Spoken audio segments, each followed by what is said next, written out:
तो इस वीडियो में हम क्या करने वाले हैं, 50 क्वेश्चन हम देखने वाले हैं रेलवे के प्रीवियस ईयर के प्रश्न। तो हम सबसे पहले रेलवे के ही देखते हैं क्योंकि रेलवे का हमारा ठीक है। तो हम यहाँ पे 10 क्वेश्चन इतिहास के देखेंगे, 10 भूगोल, 10 संविधान, फिर स्टैटिक और इकोनॉमी और विज्ञान भी उसमें ऐड कर लेंगे। ठीक है, तो 50 प्रश्न टोटल करेंगे। तो चलिए शुरू करते हैं। तो हमारा पहला प्रश्न यहाँ पे कि इनमें से कौन सा पाषाण युग के 3 प्रमुख कालों के अंतर्गत नहीं आता। तो इसका सही आंसर है ताम्र पाषाण काल। तो पूरा पाषाण काल, नव पाषाण काल, मध्य पाषाण काल, ये तीनों पाषाण युग के 3 काल हैं। ठीक है, यहाँ पे आप देख सकते हैं, यहाँ पे लिखा गया है कि पाषाण युग के 3 चरण होते हैं, पूरा पाषाण काल, मध्य पाषाण काल, नव पाषाण काल। और जो ताम्र पाषाण होता है वो तो नव पाषाण का ही हिस्सा होता है। तो 3 काल होते हैं पाषाण काल के, पूरा पाषाण काल, मध्य पाषाण काल, नव पाषाण काल। ठीक है, दूसरा प्रश्न है कि भीमबेटका की गुफाओं की खोज कब हुई थी। भीमबेटका की गुफाओं की खोज कब हुई थी। तो इसका सही आंसर है 1957 से 58। तो इसका सही आंसर है 1957 से 58। तो भीमबेटका की गुफाएं भारत के मध्य प्रदेश के रायसेना जिले में स्थित है। मध्य प्रदेश के रायसेना जिले में स्थित है।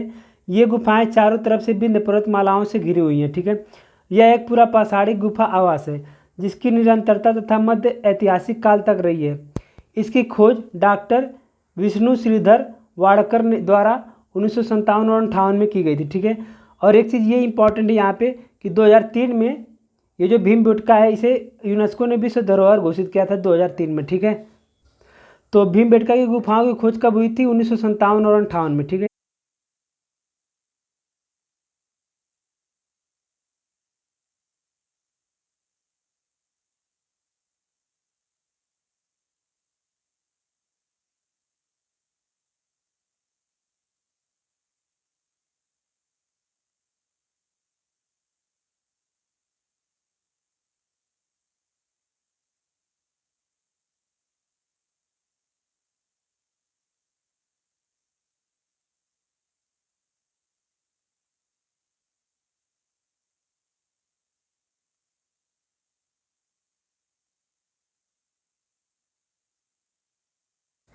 आगे प्रश्न हमारा कि निम्नलिखित में से कौन सा मानव गतिविधियों एवं सभ्यता के प्रागैतिहासिक काल का सही कालक्रम है। तो इसका सही आंसर है ए वाला, पूरा पाषाण काल, फिर मध्य पाषाण काल, फिर नव पाषाण काल। पूरा पाषाण काल, मध्य पाषाण काल, फिर नव पाषाण काल। ठीक है, आप लोग यहाँ पे इसका सोल्यूशन भी देख सकते हैं यहाँ पे कि इतिहास, तो प्रागैतिहासिक काल, आदि ऐतिहासिक काल, ऐतिहासिक काल। फिर जो यहाँ पे प्रागैतिहासिक काल को 3 काल में बांटा गया है, पूरा पाषाण काल, मध्य पाषाण काल, नव पाषाण काल। ठीक है, यहाँ पे आप लोग देख सकते हैं समय और ईयर भी। आगे प्रश्न है कि सिंधु घाटी सभ्यता के समय में शिल्प निर्माण के लिए शिप कहाँ से प्राप्त होते थे। सिंधु घाटी सभ्यता के समय में शिल्प निर्माण के लिए शिप यानी कि पत्थर कहाँ से प्राप्त होते थे। तो इसका सही आंसर है नागेश्वर। तो सिंधु काल में जो सिंधु घाटी सभ्यता के समय में शिल्प निर्माण के लिए शिप नागेश्वर गुजरात से प्राप्त होते थे। ठीक है, आगे प्रश्न है कि सिंधु घाटी सभ्यता का निम्न में से कौन सा स्थल पंजाब में स्थित है। तो इसका सही आंसर है रोपड़। तो रोपड़ पंजाब में स्थित है। तो सिंधु घाटी सभ्यता का रोपड़ 1950 में बीबी लाल के द्वारा की गई थी इसकी खोज। ये पंजाब में स्थित है। यहाँ से मनुष्य के साथ पालतू कुत्ते दफनाने जाने का साक्ष्य मिला है और ये सतलुज नदी के तट पर है। तो रोपड़ पंजाब में है और यहाँ से मनुष्य के साथ पालतू जानवर दफनाने का साक्ष्य मिला है जो कि सतलुज नदी के किनारे है। अगला प्रश्न है कि हड़प्पा के अधिकांश मानक मुहरे नामक एक प्रकार की मुलायम पत्थर से बनी होती थी जो 2x2 बीमा के साथ वर्गाकार आकृति का होता था तथा जिसका उपयोग व्यावसायिक उद्देश्य के लिए किया जाता था। तो उसका नाम हमें बताना है। तो उसका नाम है स्ट्रिएटाइट, जिसको हम सेलखड़ी भी कहते हैं। तो आप लोगों ने सेलखड़ी ही सुना होगा, जिसका एक और नाम है स्ट्रिएटाइट, इसीलिए क्वेश्चन कठिन हो गया है। ठीक है, आगे प्रश्न है कि धौलावीरा राज्य में स्थित है। तो धौलावीरा किस राज्य में स्थित है। तो इसका सही आंसर है गुजरात। तो धौलावीरा गुजरात में स्थित है। तो धौलावीरा गुजरात के कच्छ जिले में भचाऊ तालुका में स्थित पुरातात्विक स्थल है। इस स्थल की खोज 1968 में जगपति जोशी द्वारा की गई थी। ठीक है, यहाँ पाए गए कलाकृतियों में टेराकोटा मिट्टी के बर्तन, मोती, सोने एवं तांबे के गहने, जानवरों की मूर्तियाँ आदि थे। ठीक है, ये इंपॉर्टेंट है यहाँ पे कि 2021 में यूनेस्को ने धौलावीरा को भारत के 40वें विश्व धरोहर के रूप में घोषित किया। 2021 में यूनेस्को ने धौलावीरा को 40वें विश्व धरोहर के रूप में घोषित किया। ठीक है, आगे प्रश्न है कि धौलावीरा एक पुरातात्विक स्थान है किस समयावधि से जुड़ी हुई है। तो इसका सही आंसर जो धौलावीरा है वो सिंधु घाटी सभ्यता के समय का एक स्थान है। ठीक है, तो हमने 10 क्वेश्चन इतिहास में कर लिया। तो इससे पहले हमने प्राचीन इतिहास करा, अब 10 क्वेश्चन हम आधुनिक इतिहास का भी कर लेते हैं। तो हमारा प्रश्न है कि आधुनिक इतिहास में पहला कि औपनिवेशिक शासन की स्थापना में से सबसे पहले कहाँ हुई थी। तो इसका सही आंसर है बंगाल में। औपनिवेशिक शासन की स्थापना सबसे पहले कहाँ हुई थी, बंगाल में। इसका सलूशन देख सकते हैं कि औपनिवेशिक शासन सर्वप्रथम बंगाल में स्थापित किया गया था। बंगाल प्रांत में सर्वप्रथम ग्रामीण समाज की पुनर्व्यवस्थित करने और भूमि संबंधी अधिकारों की नया व्यवस्था लागू करने तथा एक नई राजस्व प्रणाली स्थापित करने के प्रयत्न किए गए थे। तो औपनिवेशिक शासन की स्थापना सबसे पहले बंगाल में हुई थी। ठीक है, अगला प्रश्न है कि बंगाल का पहला अंग्रेजी कारखाना 1651 में किस नदी के तट पर स्थापित किया गया था। इसका सही आंसर है हुगली। तो बंगाल में पहला जो कारखाना है वो 1651 में हुगली नदी के तट पर खोला गया था, जो कि अंग्रेजों के द्वारा खोला गया था। ठीक है, अगला प्रश्न है कि भारत के पूर्वी तट पर स्थित इनमें से किस स्थान पर अंग्रेजों ने 1611 में अपना पहला कारखाना खोला।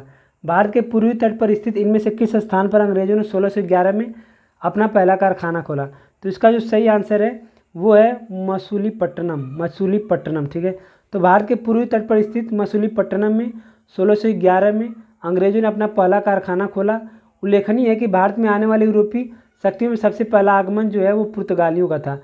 तो 1611 में अंग्रेजों ने मसूलीपट्टनम में अपना पहला कारखाना खोला, जो कि भारत के पूर्वी तट पर पहला कारखाना था। अगला प्रश्न है कि भारत के लिए समुद्री मार्ग की खोज किसने की थी। तो इसका सही आंसर है कि वास्को डी गामा। तो भारत के समुद्री मार्ग की खोज वास्को डी गामा ने की थी। ठीक है, जो कि 17 मई 1498 ईस्वी को कालीकट के बंदरगाह पे पहुंचा था। ठीक है, कालीकट पे जहाँ का शासन जमोरिन था, उसी ने इसका स्वागत किया था। ठीक है, तो वास्को जो डी गामा है वो 17 मई 1498 ईस्वी को कालीकट के बंदरगाह पर पहुंचा था, जिसका नाम था कप क डाबू। ठीक है, अगला प्रश्न है कि भारत के समुद्री मार्ग की पहली बार खोज किसने की थी। तो इसका सही आंसर है पुर्तगालियों ने। तो पुर्तगालियों में वास्को डी गामा, जो कि 1498 में। ठीक है, और अमेरिका की खोज कोलंबस ने की थी 1492 में। आगे प्रश्न है कि गोवा को पुर्तगाल से स्वतंत्रता किस वर्ष प्राप्त हुई थी। गोवा को पुर्तगाल से स्वतंत्रता किस वर्ष प्राप्त हुई थी। तो इसका सही आंसर है 1961। तो गोवा को पुर्तगाल से स्वतंत्रता 1961 में प्राप्त हुई थी। अगला प्रश्न है कि पुर्तगालियों द्वारा गोवा पर कब्जा कब किया गया था। इसका सही आंसर है 1510 एडी। पुर्तगालियों द्वारा गोवा पर कब्जा 1510 एडी में किया गया था। ठीक है, पुर्तगाली वायसराय अल्फांसो द अल्पुगर ने 1510 में बीजापुर के सुल्तान यूसुफ आदिल शाह को हराकर गोवा को अपने कब्जे में कर लिया। अगला प्रश्न है कि इनमें से कौन सा खोजकर्ता भारत आना चाहता था किंतु इसके बजाय अमेरिका के तट पर पहुंच गया। तो इसका सही आंसर है सी, कोलंबस। तो कोलंबस पहले भारत की खोज पे निकला था, लेकिन वो अमेरिका पहुंच गया। ठीक है, अगला प्रश्न है कि ईस्ट इंडिया कंपनी ने भारत के किस शहर में अपना पहला व्यापारिक केंद्र स्थापित किया। इसका सही आंसर है सूरत। तो ईस्ट इंडिया कंपनी ने अपना पहला जो व्यापारिक केंद्र स्थापित किया वो सूरत में किया था। ठीक है, जो प्रश्न हमारा कि यहाँ पे गैप है, में इंग्लैंड की रानी को भारत की महारानी घोषित किया गया था। तो इसका सही आंसर है 1877। तो 1877 में इंग्लैंड की रानी को भारत का महारानी घोषित किया गया था। इनका पूरा नाम महारानी विक्टोरिया था। इन्हीं के नाम पर भारत के कोलकाता विक्टोरियन मेमोरियल भवन का निर्माण किया गया। तो याद रखना 1877 में जो इंग्लैंड की रानी है उनको भारत की महारानी घोषित किया गया। तो ये हो गया हमारा 10 क्वेश्चन आधुनिक का। तो हमने प्राचीन इतिहास, आधुनिक इतिहास के 10 प्रश्न देख लिए। अब हम भारतीय संविधान के हम 10 प्रश्न देख लेते हैं पॉलिटी के। तो हमारा पहला प्रश्न है कि 1925 में केंद्रीय विधानसभा का प्रथम निर्वाचित अध्यक्ष निम्नलिखित में से कौन था। तो इसका सही आंसर है विट्ठल भाई पटेल। तो 1925 में केंद्रीय विधानसभा का प्रथम निर्वाचित अध्यक्ष विट्ठल भाई पटेल थे। ठीक है, अगला प्रश्न है कि अंगीकृत किए जाने के समय भारतीय संविधान सबसे लंबा संविधान था, जिसमें मूलतः कितने अनुच्छेद थे। तो इसका सही आंसर है डी वाला 395 अनुच्छेद थे। ठीक है, तो भारत का संविधान 26 नवंबर 1949 को भारत के संविधान के द्वारा अपनाया गया था। ठीक है, तो 26 जनवरी 1950 से लागू हुआ। भारत का संविधान विश्व के गणतांत्रिक देशों में सबसे बड़ा लिखित संविधान है।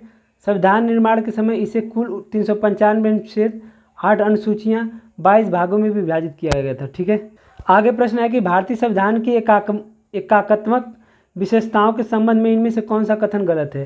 तो इसका जो सही आंसर है वो है डी वाला, संविधान की नम्यता न होना। ठीक है, बाकी सभी सही हैं। अखिल भारतीय सेवाएं, प्रतिनिधित्व की असमानता, सशक्त केंद्र। तो संविधान की नम्यता न होना ये गलत है। संविधान में लचीलापन है हमारा, संविधान ना तो ज़्यादा कठोर है ना तो ज़्यादा सरल। आगे प्रश्न है कि भारत में किस प्रकार की सरकार है, तो इसका सही आंसर है संसदीय। तो भारत में संसदीय सरकार है, ठीक है, संसदीय शासन प्रणाली है भारत में। आगे प्रश्न है हमारा कि निम्नलिखित में से किसे भारत में सरकार के संघीय स्वरूप का परिणाम कहा जा सकता है, तो इसका सही आंसर है, ये ग्रुप डी में पूछा गया है, डी वाला, बहुस्तरीय सरकार, राज्य और स्थानीय, ठीक है, इसका सही आंसर है बहुस्तरीय सरकार, संघ, राज्य और स्थानीय। अगला प्रश्न है कि निम्नलिखित में से कौन सी भारतीय संविधान की एक प्रमुख विशेषता नहीं है, तो इसका सही आंसर है सामंतशाही का प्रोत्साहन। तो ये विशेषता नहीं है, बाकी संघवाद की स्थापना सही है, सरकार का संसदीय स्वरूप सही है, मूल अधिकार सही है, ठीक है। तो सामंतशाही का प्रोत्साहन ये नहीं है, ये गलत है, ठीक है। अगला प्रश्न है कि भारतीय संविधान की संघीय व्यवस्था के संबंध में इनमें से कौन सी विशेषता सही है, कौन सी विशेषता सही है, तो इसका सही आंसर है द्वैध शासन, ठीक है। तो हम देख लेते हैं। तो संसद के निम्न सदन में राज्यों का समान प्रतिनिधित्व, ये गलत है। संसद के उच्च सदन में सभी राज्यों का समान प्रतिनिधित्व, गलत है। दोहरी नागरिकता, गलत है। तो द्वैध शासन यानी एक राज्य में एक केंद्र में, तो ये सही है। अगला प्रश्न है कि भारतीय संविधान में कितने देशों से विशेषता ली गई है, तो जो भारतीय संविधान बना है उसमें कितने देशों की सहायता ली गई है, कितने देशों से चीज़ें ली गई हैं, तो इसका सही आंसर है 10। तो 10 देशों से ली गई है, America, Ireland, Australia, Germany, Japan, Britain, France, Canada, रूस, दक्षिण अफ्रीका, ठीक है। इन 10 देशों से कुछ ना कुछ लिया गया है। अगला प्रश्न है कि निम्नलिखित में से किसने सर्वप्रथम भारत के लिए संविधान सभा के गठन का प्रस्ताव रखा था, तो इसका सही आंसर है एम एन रॉय ने। तो एम एन रॉय ने सर्वप्रथम संविधान सभा के गठन का प्रस्ताव रखा था 1934 में, ठीक है, एम एन रॉय ने। आगे प्रश्न है कि भारतीय संविधान का अनुच्छेद 24 शोषण के विरुद्ध अधिकार से संबंधित है। इस अनुच्छेद के अनुसार किसी कारखाने या खदान में काम करने हेतु सरकार द्वारा निर्धारित न्यूनतम आयु कितनी है, तो इसका सही आंसर है 14 वर्ष। तो अगर 14 वर्ष से कम के बच्चों को कारखानों में काम दिया जाता है तो ये अपराध है, ठीक है। तो इससे पहले हमने 10 क्वेश्चन संविधान का करा है, तो अब 10 क्वेश्चन हम करेंगे भारतीय भूगोल का, ठीक है। तो हमारा पहला प्रश्न है कि निम्नलिखित में से किस देश के साथ भारतीय अपनी सबसे लंबी भूमि साझा करता है, तो इसका सही आंसर है सी वाला, बांग्लादेश। तो बांग्लादेश के साथ भारत की सबसे लंबी सीमा लगती है 4096, ठीक है। तो इसका सही आंसर है 4096 बांग्लादेश। तो ये एनटीपीसी में पूछा गया है। अगला हमारा प्रश्न है कि भारत की लगभग कितने किलोमीटर की थल सीमा पड़ोसी देशों से जुड़ी हुई है, तो इसका सही आंसर है 15,106। 15,106 किलोमीटर की सीमा पड़ोसी देशों के साथ लगी हुई है। तो भारत की लगभग 15,106 किलोमीटर की थल सीमा पड़ोसी देशों के साथ लगी हुई है। तो भारतीय स्थलीय सीमा पाकिस्तान, बांग्लादेश, चीन, नेपाल, म्यांमार, भूटान, अफगानिस्तान से लगती है, ठीक है। अगला प्रश्न है कि भारत की मानक यामी उत्तर इनमें से किस स्थान से होकर गुजरती है, तो इसका सही आंसर है मिर्ज़ापुर। भारत की मानक यामी उत्तर मानक देशांतर रेखा पूर्वी देशांतर को कहा जाता है। भारत की मानक मध्याह्न रेखा 82.5 जो कि 82.5 है, पूर्वी देशांतर है। यह प्रयागराज के निकट नैनी तथा मिर्ज़ापुर शहर से गुजरती है। तो अगर ऑप्शन में हमारा प्रयागराज नैनी नहीं दे रखा है तो मिर्ज़ापुर दे रखा है, तो ये भी सही हो जाएगा, ठीक है। तो यहाँ पे एक चीज़ और आप देख सकते हैं कि यह पूरे देश का मानक समय माना जाता है, जो 82.5 है, इसे ही पूरे देश का मानक समय रेखा माना जाता है। यह 5 राज्यों से गुजरता है, उत्तर प्रदेश, मध्य प्रदेश, छत्तीसगढ़, उड़ीसा, आंध्र प्रदेश। उत्तर प्रदेश, मध्य प्रदेश, छत्तीसगढ़, उड़ीसा, आंध्र प्रदेश, ठीक है। अगला प्रश्न है जो कि ग्रुप डी में पूछा गया है कि भारत दक्षिण एशिया का तीसरा सबसे बड़ा देश है। भारत दक्षिण एशिया का तीसरा सबसे बड़ा देश है जो पृथ्वी के भू क्षेत्रफल के कितने भाग पर फैला है, तो इसका सही आंसर है 2.3। इसका सही आंसर है 2.3, ठीक है। तो भारत दक्षिण एशिया का तीसरा सबसे बड़ा देश है जो पृथ्वी के भू क्षेत्र के 2.4 पर फैला हुआ है, जो कि एनसीईआरटी से लिया गया है। भारत भौगोलिक की दृष्टि से विश्व का 7वां बड़ा देश है, ठीक है। अगला प्रश्न, निम्नलिखित में से कौन सा भारत का सबसे ठंडा आवासीय स्थान है, तो इसका सही आंसर है द्रास। तो भारत का सबसे ठंडा आवासीय स्थान द्रास है। द्रास लद्दाख के कारगिल जिले में एक शहर है। जो द्रास है वो भारत का सबसे ठंडा आवासीय है और द्रास लद्दाख के कारगिल जिले का एक शहर है, ठीक है। इसे लद्दाख का प्रवेश द्वार भी कहा जाता है। द्रास को लद्दाख का प्रवेश द्वार कहा जाता है। द्रास को दुनिया के दूसरे सबसे ठंडे बसे स्थान के रूप में जाना जाता है। तो अगला प्रश्न है कि जो कर्क रेखा है वो भारत के निम्नलिखित में से किस राज्य से होकर नहीं गुजरती है, कर्क रेखा भारत के किस राज्य से होकर नहीं गुजरती है? तो इसका सही आंसर है उड़ीसा। तो भारत की जो कर्क रेखा है वो 8 राज्यों से होकर गुजरती है, ठीक है। तो यहाँ पे आप 8 राज्य को देख सकते हैं, गुजरात, राजस्थान, मध्य प्रदेश, छत्तीसगढ़, झारखंड, पश्चिम बंगाल, त्रिपुरा, मिजोरम। मित्र पर गमछा झार। गुजरात, राजस्थान, मध्य प्रदेश, छत्तीसगढ़, झारखंड, पश्चिम बंगाल, त्रिपुरा, मिजोरम, ठीक है।